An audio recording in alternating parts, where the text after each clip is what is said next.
네, 이하경의 월가이드 시간입니다. 뉴욕 증시 사흘 만에 반등 굉장히 반가웠고요. 다우지수가 400포인트 이상 급등, S&P 500 사상 최고치입니다. 자, 여기서의 인사이트 어떻게 찾아볼 수 있을까요? 이항영 의원 직접 만나봅니다. 위원님, 안녕하십니까?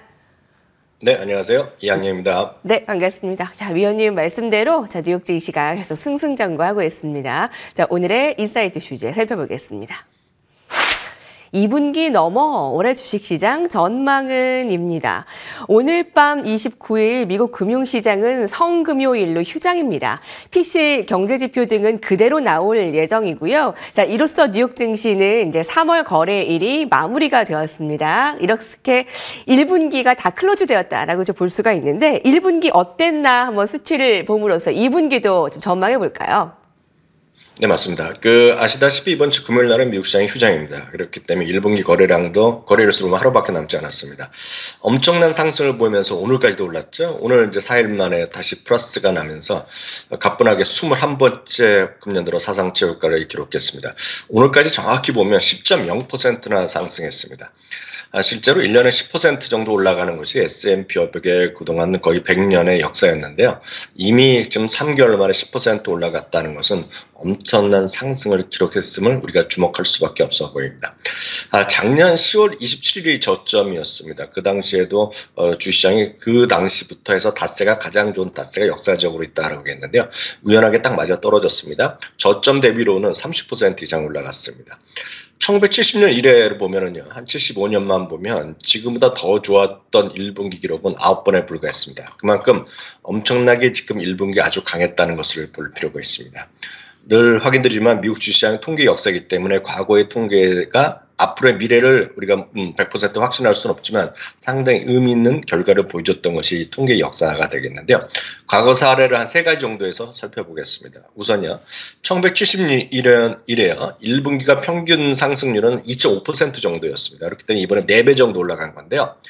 2분기 상승률은요, 평균 상승률은 2.6%를 0.6% 정도 상회했습니다. 그래서 1분기에 이렇게 강했으면 2분기도 강했던 경우가 많았다라고 보셔야 되겠고요.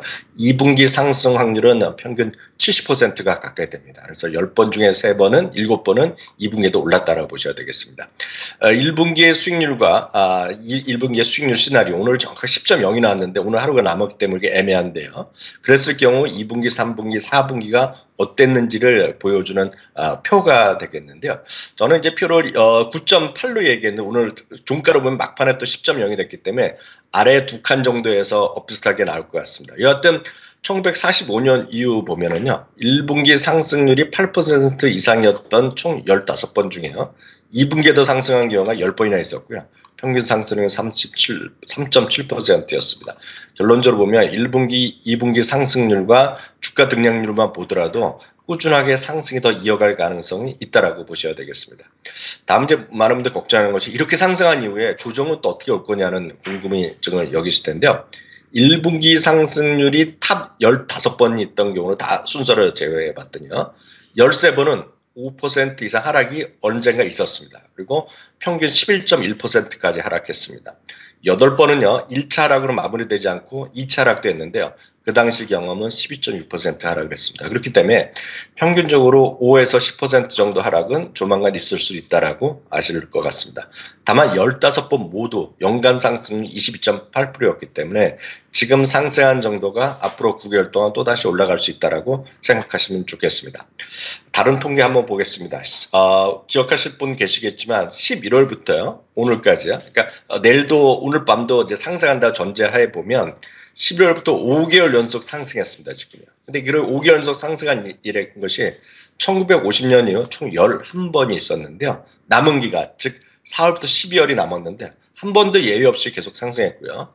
평균 상승률이 지금부터도 11.9%, 앞서 말씀드렸던 거랑 거의 비슷한 숫자가 나왔다라고 보셔야 되겠습니다. 다만 이제 2분기와 3분기는 좀 상승을 하지만 상승 확률은 좀 낮아집니다. 그렇기 때문에 2분기까지는 괜찮겠지만 3분기는 약간 조정받을 수 있다는 것을 경험적으로 알 수 있습니다. 오늘 보여드린 통계의 의미는 지금 올랐다고 해서 너무 걱정하시기보다는 꾸준하게 우상향 하겠으나 너무 무리한 생각보다는 지금까지의 상승률이 통계를 보면 금년 하반기 지금부터 남은 9개월 동안도 지금 정도 상승하면 그래도 대만족한다 이렇게 이해하시면 좋을 것 같습니다. 네. 아니 이렇게 오르면 조정은 도대체 어떻게 오르냐에 대한 부분 잠시 의견을 주셨습니다만 잠시 후에 그 월가의 이야기도 집중 들어보도록 하겠습니다. 자, 이렇게 1분기에 다우가 5%, S&P 500 지수가 8%, 나스닥이 9%의 상승을 나타내면서 1분기 아주 순항하면서 마무리가 되었습니다. 통계상 1분기의 상승률을 2분기에 그대로 가져가는 그런 전망 해볼 수가 있겠네요. 자, 그럼 오늘 월가에서 주목하는 헤드라인 3가지를 준비했습니다. 보시죠. 자, 첫 번째는 우리 마이크로소프트 이제 전망치가 $500가 나왔습니다. 지금 뭐 AI 반도체 중심에 서 있기 때문에 마이크로소프트를 좀 더 중심적으로 살펴볼 텐데요. 아니 엔비디아의 상승폭이 너무나 부담스럽다면 마이크로소프트를 봐라라는 이런 말도 있던데 앞으로 좀 전망 어떻게 볼 수가 있을까요?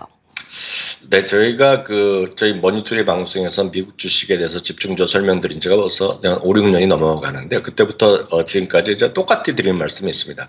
초보 투자가들이 제일 먼저 살만한 주식은 늘 3개를 말씀드립니다. 그것이 마이크로소프트, 그리고 비자나 마스터카드 그 신용카드 회사 중에 하나, 그리고 알파벳을 말씀드리고 있는데요. 지금도 똑같은 말씀드리고 싶습니다. 그러면서 그 3개 중에서도 가장 많은 분들이 공감하실 수 있는 것이 저는 마이크로소프트라고 좀 믿고 있는데요. 마이크로소프트 목표 주가가 $500가 또 하나 등장했습니다. 웨드부시의 댄 아이브스가요. 목표 주가를 475에서 $500로 올려놨는데요. 실제로 트루이스트 증권이 작년에 12월에요. $600를 제시한 것이 있긴 했는데요. 그것을 제외하는 두 번째 높은 목표 주가고요. D.A. 데이비슨도 동일한 목표 주가를 제시하고는 있습니다. 댄 아이브스는 상당히 미국 주식을 얘기할 때 상당히 좀 비유를 잘하는데요. 지금 이런 얘기를 하고 있습니다. 우리는요 지금 우리 전체 모든 분들이 많이 느끼실 텐데 AI 혁명 시대에 있다는 것입니다. 그런데 마이크로소프트는 그 중에서도 AI라는 거대한 물결에 운전석 자리에 있다라는 아주 흥미로운 표현을 하고 있습니다. 그렇기 때문에 마이크로소프트와 결국 엔비디아가 같이 결국 시장을 선도할 수밖에 없다라는 얘기를 하고 있겠고요. AI의 사용 사례가 전체적으로 모든 환경, 모든 기업, 산업 그리고 국가에까지 펼쳐질 수밖에 없다라는 그런 얘기를 하고 있겠고요. 아이버스는요 향후 3년 내요. 마이크로소프트의 기업에 설치한 기반의 70%가 이제 인공지능 기반한 어떤 그런 클라우드 서비스를 할 것이라는 얘기를 하고 있습니다. 그래서 코파일럿도 2025년까지요. 매출에 $250에서 $300를 내년까지 더 늘릴 것이라는 얘기하고 있다라고 보셔야 되겠습니다. 금년의 주가는 12%, 이것도 지수보다 한 25% 정도 올랐습니다. 분명히 만족스러운 수치인데요. 댄 아이브스는 클라우드라든가요. AI 섹터의 성장성에 비해서 여전히 저평가되고 있다라고 단언을 하고 있습니다. 참고하시면 좋겠습니다. 네. 자, 오늘 마이크로소프트의 $500 시대의 얘기들 들어봤습니다. 자, 다음 헤드라인 살펴보겠습니다. 마켓워치입니다. 주식 조정 시기를 맞춰라. 네, 나오네요, 위원님. 자, 이렇게 오르면 조정은 어떻게 올 것인가? 월가에서는 3가지 조정 신호를 좀 보고 있다고요? 네, 맞습니다. 1964년 이래에 10% 이상 조정이 S&P 500에서 27번이 있었습니다. 그래서 파이퍼 샌들러가 그 27번은 모두 나름대로 다시 한번 스타트를 했습니다. 공통점을 찾아낸 것인데요. 이렇게 얘기하고 있습니다. 주시장의 10% 하락은 통상 3가지 요건들 중에 발생했다는 얘기하고 있습니다. 높은 실업률이 한 가지가 되겠고, 두 번째는 금리 상승, 세 번째는 글로벌 금융 위기, 지정학적 위협 되겠는데요. 이 3가지가 모두 공통적으로 나오는 경우도 있겠으나 대부분은 하나 내지 2개의 어떤 조건에 휘말리면서 이런 조정이 있었다는 것입니다. 그렇기 때문에 그동안 표를 보여드리시면 3번이 다 있는 건 없겠고요. 2번 있는 경우가 꽤 많이 있었습니다. 그러면 가장 최근에 조정은 뭐였습니까? 가장 최근에는 작년 7월부터 10월까지였거든요. 정확하게 10.2% 정도 떨어졌었는데요. 그때도 역시 이번에도 장표에 해당할 때는 보면 금리가 좀 올라갔거든요. 바로 그런 요인이라고 보셔야 되겠습니다. 역시 가장 중요한 금리라고 보셔야 되겠는데요. 금리 상승과 주가는 이제 바로 역외상관관계인데요. 그 역외상관관계가 사상 최고 수준으로 지금 극명하게 벌어져 있다는 겁니다. 이거 아래로 가는 바그래프는 결국 금리가 올라가면 주가가 떨어지는 관계라고 보셔야 되겠는데요. 그 상관관계가 역외상관관계죠. 정확하게 보면 가장 또렷이 나타나는 것이 지금 현재 같은 구간이라고 보셔야 되겠습니다. 하반기에 분명히 완만 만한 금리 하락이 분명히 기대되고 있긴 합니다. 그렇기 때문에 너무 큰 걱정을 할 필요 없겠지만 글로벌 위기감이 고조되고 있는 상황이죠. 우리가 알게 모르게 뭐 중국과 대만의 긴장 관계도 있지만 최근에 보면 우크라이나 러시아의 긴장 관계 그리고 또 러시아의 푸틴이 뭐 제3차 세계대전 운운하면서 우리는 별로 인식을 못하지만 그런 겁나는 얘기들이 많이 있거든요. 그러니까 그런 여기들이 분명히 있긴 있습니다. 그렇지만 함부로 시장을 예단하게 하실 필요 없을 것 같고요. 여튼 늘 세 가지 변수를 주시하셔야 될 것 같고 그 외 나머지 것들 변수들은 크게 신경 쓰지 않으셔도 될 것 같습니다. 네.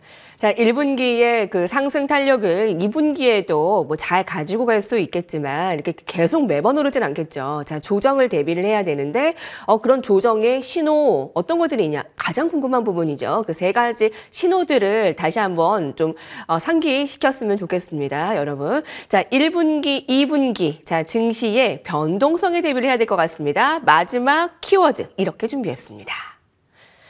시장의 변동성 확대에 대비하라. 자, 그러면 다각도로 이제 포트폴리오 전략을 꾸려서 좀 더 방어 그리고 공격적 투자 전략 좀 세워주실까요? 네, 골드만삭스가 최근에요. 그 시장에 대한 전체적인 시나리오를 네 가지 정도 제시했습니다. 그래서 최악의 경우는 한 4,500까지 떨어질 수 있고 최선의 경우에는 뭐 6,000포인트까지도 갈 수 있다는 얘기하고 있습니다. 그래서 첫 번째, 두 번째, 세 번째 시나리오는 큰 걱정하실 게 없겠고요. 만에 하나 우리 시청자분들 중에서도 시장이 크게 떨어질 거라고 걱정하시는 분이 계시거든요. 그러면 많은 분들이 이거 주식을 팔 것부터 생각하시지만 미국은 워낙 그렇게 장기적인 생각은 괜찮기 때문에 그렇게 생각하신다 그러면 변동성 확대에 대비하는 정도를 제시하고 있는 겁니다. 그러면서 골드만삭스의 자료는 10가지 종목을 변동성 확대에 우리가 대비할 만한 종목을 오늘 표에서 보여드린 그런 종목들을 제시하고 있습니다. 대부분이 이제 필수 소비재 것들, 그리고 유틸리티, 에너지 같은 것들이 들어가 있습니다. 하나만 말씀드리면, 한두 개만 말씀드리면, 콜게이트 파머라이브는 쉽게 얘기해서 여러분들이 치약이라든가 로션 이런 것들인데요. 이런 건 대표적인 필수 소비재인데 이런 것들이 성장성이나 상관없는데 꾸준하게 올라가면서 사상 최고가가 가고 있거든요. 많은 분들이 이런 주식 갖고 있는 분이 안 갖고 없습니다. 예를 들어서 프록터 앤 갬블도 오늘 사상 최고가로 가고 있거든요. 그런 느낌의 주식들 좀 갖고 가시라는 얘기 하겠고요. 또 펩시코 이런 게 뭐가 성장성이 있겠습니까? 라고 생각하시지만 그런 것들도 골드만삭스는 탑 10에 올려놨다라고 보셔야 되겠고요. 월마트도 여기 포함되어 있습니다. 다만 이런 개별 주식들은 아마 시청자분들이 성장주를 좋아하시는 분들은 손이 잘 안 가기 때문에 이런 큰 고민이 정말 있다 그러면 ETF로 투자할 수 있는 것을 세 개만 간단히 말씀드리겠습니다. 블랙락에서 운영하는 iShares 시리즈의 USMV라는 것이 있습니다. 말 자체로요.